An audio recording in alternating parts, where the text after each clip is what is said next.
Well, there we have it, guys. A bit of a resounding win for New Zealand versus Wales. Final score 55-23. It sort of went the way I expected it to go. It didn't go the way I wanted it to go. Obviously, as a Wales supporter, you want to see a scoreline a little bit closer than that. And for a good portion of the game, it actually was. There's a lot to go over in this review. As we do, we go over the highlights, the scores, some of the fun statistics from the game, and finally some final thoughts on the game itself. Make sure you guys do drop down in the comments your thoughts on the game. I always enjoy having a read through them, and if you enjoy this style of video, remember to subscribe to the channel. Starting out with the first half then. Now, the final score here ended up being a little bit tighter than maybe we expected. And when we talk about games of rugby, there's always that cliche of a game of two halves. This was more of a half of two halves, a game of quarters, should we go for there. Started out quite nice. We had a nice little tribute to both Phil Bennett and Ellie Butler, which is really nice to see when you've got, you know, big names missing now from the world of rugby. There was a couple of changes before the game actually started. Wales lost Halfpenny due to an injury this morning, so there was a big switch up at Anscombe having to move to fullback and Priestland filling in at 10. I think Anscombe did all right, to be fair, playing in that fullback position. I was quite surprised by that. But as the first half got underway, the first 20 minutes pretty much all New Zealand, and unfortunately it took a long time for Wales to really get in it. Even when Wales had the attack, they had the ball in hand, it still felt like the New Zealand defence was actually in control of what the attack was doing. So a bit of a shame from that side. So we started out with the first points of the game coming from a New Zealand penalty in 3 minutes. That one was converted straight in front of the post, nice and easy for Mo'unga.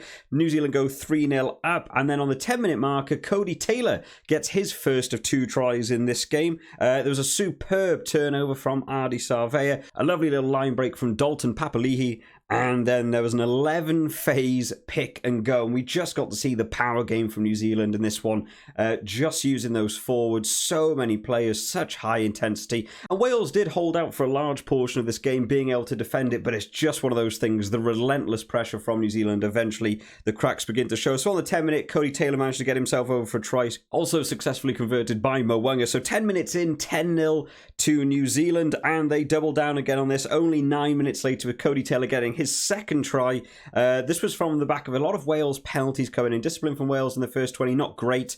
There was 4 or 5 penalties quite quickly on the bounce in that first 20, just putting themselves under big pressure, giving meters to New Zealand, just kicking it up the field. And again, the New Zealand forwards carrying well, and Cody Taylor goes over for his second try, converted as well by Mo'unga. So 20 minutes in, 17-0 to New Zealand. You can't really ask for a better start than that from a New Zealand side. From a Wales side, it's the exact opposite of what you probably wanted to see. You wanted to see Wales maybe get a couple scores in early, try and get that scoreboard going. But it really took 25 minutes to watch Wales really feel like they got going. They got their own try in the 25th minute. Debutant Rio Dyer getting a really nice try, actually, off the back of a Wales line-out, which improved dramatically. It might be the best Wales line-out game I've seen in about 18 months. Ken Owens coming back into the sides made a real difference in that line-out situation. So much better for them. Set play off the back of a line-out, working its way around the side. George North on the dummy runner. Maybe crossing. I did look at it. They didn't really mention it on the commentary team at all. I thought that was very close to being crossing, but it was nice to see that little pop pass go around the outside. George North takes the dummy run, and Rio Dyer takes it over for a try, which is nice on your debut. It's always nice to have a bit of an impact like that into a game. Successfully converted by Anscombe, so Wales managed to claw back some points to 7 points to 17. Around this time, New Zealand's discipline began to get a little bit worse as well. We began to see the penalty count raising for those guys. Eventually, there was 3 points taken from Wales from the back of one of those, and New Zealand not rolling away in the breakdown. Mainly breakdown penalties was the issue for New Zealand in this game. Not so much open play, but just always in that breakdown, going too far over, not rolling away. So they wanted to really try and sort that out. Wales managed to claw that back by another 3 points. But this was a bit of a theme going through this game now, is after Wales begin to score, New Zealand just hit back immediately. Geordie Barrett gets his try only 4 minutes later, and you think Wales are beginning to claw it back. The New Zealand forwards again making massive ground. They get the penalty advantage. They go for a lovely crossfield kick from Mo'unga. Competition in the air for Geordie Barrett versus Rio Dyer. Really tough for Rio Dyer. He's not necessarily the tallest lad. Geordie Barrett's like 6'4". Really hard to beat him in the air. Gets over for his try. Mo'unga did miss that one, so New Zealand took a 14-point lead, which was ever so slightly narrowed just before the end of the first half with another penalty for Wales. They closed that gap up to get to this 13-22, but I would have really liked to have seen Wales attempt maybe to go for the corner at this point. I felt like they had some momentum. They were having a few line breaks right towards the end of that first half. The line-out system was working well, driving mauls, were making a bit of ground. I maybe would have liked to have seen them just, chance their arm with that one right at the end. It makes, I guess, more professional sense to go for the 3 points. I might have liked to have seen them gone for the try there, but we went in at halftime, 13 points to 22. New Zealand looking better for me in that first half, just overall. They definitely took control of that first 20 minutes. So the notes at halftime, I just said the Wales discipline giving away easy penalties and those easy meters then being made in those kicks, which was a shame for them. The Wales line up the best I've ever seen it. I even wrote a note about it because I really thought the improvement was dramatic there. Scrummaging held up pretty well as well. Both teams eventually lose sort of one scrum in this game, but I actually thought the Wales scrum was managing to hold up pretty well, but the line out situation much better for them, actually gave them a bit of a platform. But it was New Zealand's defence of these set plays that was so good. Aaron Smith just playing out of his skin in this game. It's one thing to win a scrum, but when you've got Aaron Smith just jumping on your back and not letting you get the ball out, winning the scrum doesn't really matter. You can't do a lot with it, and it did happen over and over again. So although New Zealand weren't necessarily dominating in those areas, I thought the defence managed by New Zealand was extremely good in this game. On to the second half then, where it just becomes a bit of a try fest, an awful lot to go through here. Wales were the ones that actually got off onto the scoreboard first in this one. 44 minutes in, Wales did get a penalty. There was an attack on the New Zealand 5-metre line. New Zealand not rolling away. Would have been nice to have seen them gone through the phases, but for whatever reason, it all went out wide. There was a 3-on-2, and Priestland decided to do a little grubber kick through that is a bit aimless, didn't really go anywhere, which is a shame for them. If they'd just gone through the phases with an advantage, maybe could have got away with a try there. They went for the 3 again. I feel like momentum was behind them. Maybe it's the chance to try and go for those tries, maybe even go for a scrum, although you weren't necessarily making meters. Get one scrum, pick up the ball, maybe lock some of those forwards into an area they can't defend because they're stuck in the scrum. Maybe there was potentially a better move there. But again, as we said earlier on, just this flow of Wales score and then seemed to take the foot off the gas. The try conceded 2 minutes later by Wales. New Zealand doing well. Aaron Smith just getting a try from nowhere, picking the ball up at the back of the scrum. Little show and go. Runs along 40 metres, beats 3 defenders all on himself. A really nice try from him. Justin Tipuric scored his own try 4 minutes later than that. Just Wales trying to fight back, trying to stay in this game. A little chip over the top from Thomas Williams. A really nice little kick. Bounced between Mo'unga and Priestland. It looked to me like it went back off Mo'unga. I agreed with that one. Tipuric looked like he picked up quite a loose pickup and got over the try line. It was given as a try. There was no definitive proof to say it was knocked on. I think if you had a wrong camera angle, that could have gotten a bit wrong for him, but luckily the camera angle's on his side. Did manage to get his own try.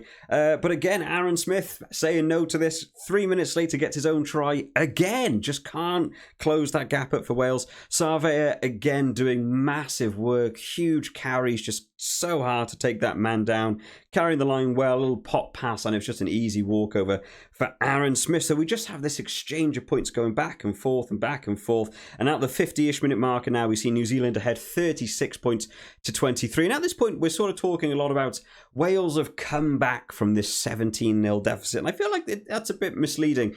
They went 17-0 down, but at this point, they are still down by 13. They've actually only clawed that gap back by 4 points, and they're fighting hard, they're working hard. But the commentary team was very determined to make it sound like Wales had really battled all the way back up to push them, and at times it looked like they were going to get there. But the ability for New Zealand just to hit back with points every time was really punishing Wales. There was a few times where we saw Wales might actually be able to score some more tries. There was a charge down from Gareth Anscombe who ran all the way into the corner and just couldn't get that pass off to Rio Dyer, so that one was shut down. We saw another one, Wales on a big charge, and the ball was dropped by Will Rowlands. So this was a thing we've seen in other games.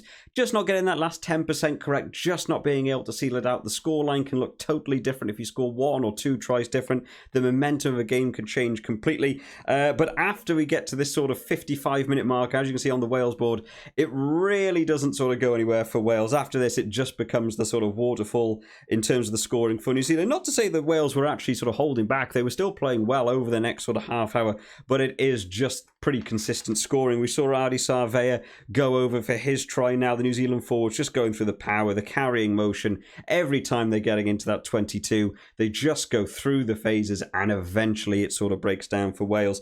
Another conversion miss from Mo'unga, which was a shame for him, but it didn't really matter when they just doubled down on the rest of the penalties. Geordie Barrett got his second of the game in very much the similar style. Just go through the forwards, wait for that Wales defence to tighten up. There's room on the outside and Geordie Barrett goes over. And then right at the end, we get into the 80th minute. We think it might be over. Wales decide to try and play on.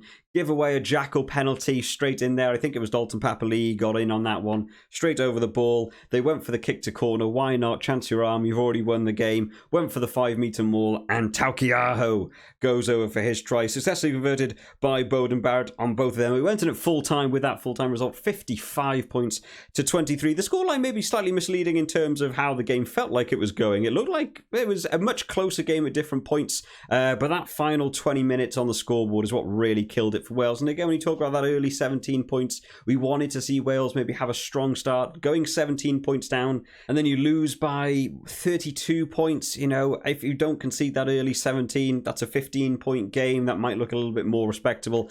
I don't know, 32 feels like quite a large amount to have lost by. So in total, 8 tries for New Zealand, 2 for Wales, 10 tries in a game. This is a very exciting game of rugby. I like seeing that we've actually seen some tries this weekend so far. Man of the match went to Ardie Savea. I think deserved. I think for me, it was between him and Aaron Smith, depending on how you look at the game, but just the amount of carries. I think there was something ridiculous, like 15 carries and 55 metres made for Ardie Savea. So really, really nice to see from him. Some of the stats from Amazon, not the greatest. I had to sort of try and look up online, so take that with a little bit of a pinch of salt. Final notes, I just said New Zealand much more intense all game. Wales really struggling to deal with just the speed. The ball was being recycled by New Zealand, and also just the relentless attack through the forwards, just doing so well for New Zealand. But the Wales line-out, much better. The defence was doing pretty well when we were actually in the middle of the pitch, but it was just that relentless forward pressure, and just eventually just saw it beginning to narrow, and then it's just spreading it wide, and it just sort of happened repeatedly. Didn't really adapt to it, and New Zealand made the absolute best of it. A couple of final stats I thought were interesting. Again, not taken directly from Amazon, so take it with a bit of a pinch of salt. Possession, 48% to Wales, 52% to New Zealand. Definitely felt like New Zealand had much more possession in this game, but that's the notes I have down here. Penalties conceded, 10 to Wales, 9 to New Zealand. Again, a lot of those 9 coming from the breakdown penalties for New Zealand, whereas Wales is worth an all manner of things, to be honest.